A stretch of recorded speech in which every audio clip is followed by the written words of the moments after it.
In the past few years, me and my dad have taken a yearly road trip to explore the Yukon Territories, camping the entire month out of our van.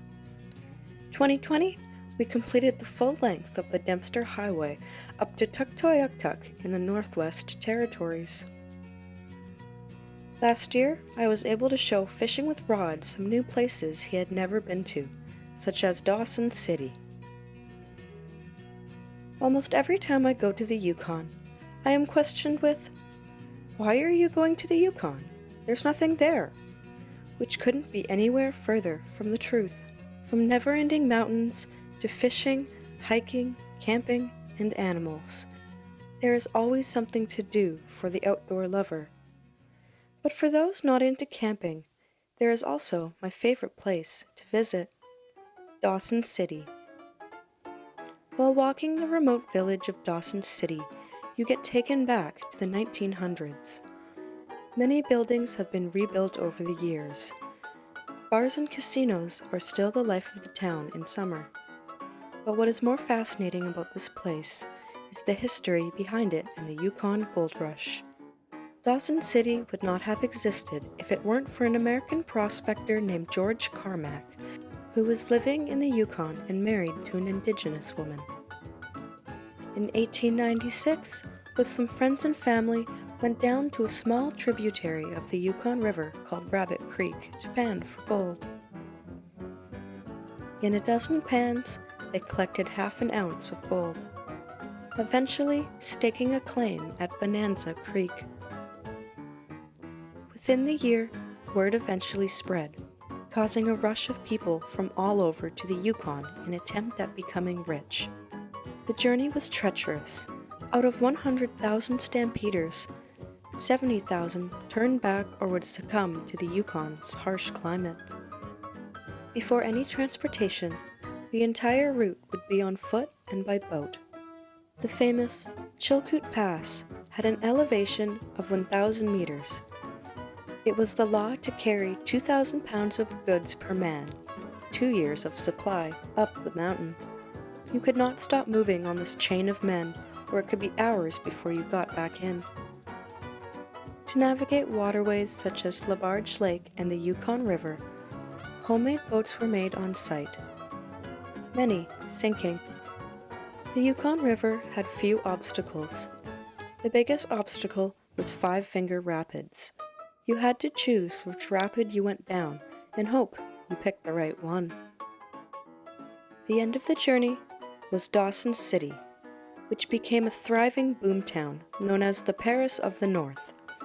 This town was built on greed, and by summer 1898, the population had soared to 40,000.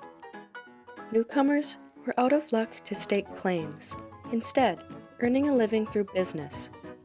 One man starting a funeral service, tallying up the sick and elderly people before winter, pre-digging graves before the snow started, and would say, "Oh, your husband died of typhoid?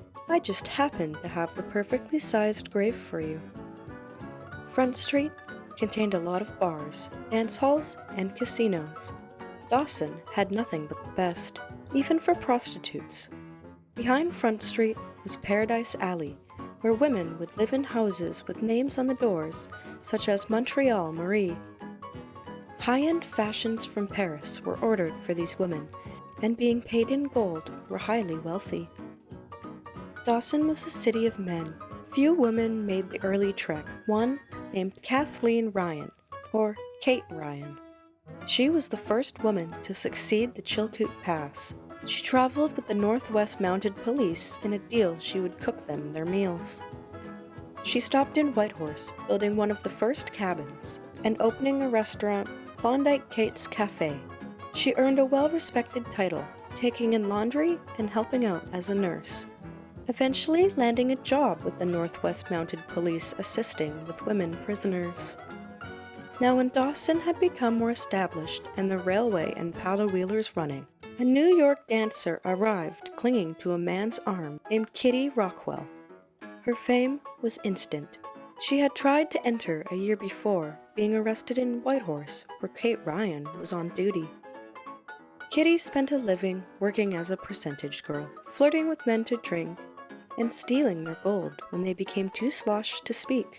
This woman eventually went back to New York to live out her fame, stealing the stories from Kate Ryan's journey she had most likely heard in jail, claiming she had walked the Chilkoot Pass when in reality had just taken the train. Kitty was a liar, a thief, and a floozy, but in the end lived a rich life of glamour and fame, even creating her own movie titled Klondike Kate, with stories from Kate Ryan's journey. Now, Kate Ryan eventually heard about this identity theft when Kitty's fiancé married another woman in New York, and Kitty sued him. Because the news of a woman suing a man over a breakup was idiotic, the news spread. Loved ones and friends of Kate Ryan sent messages to her wondering what on earth was happening.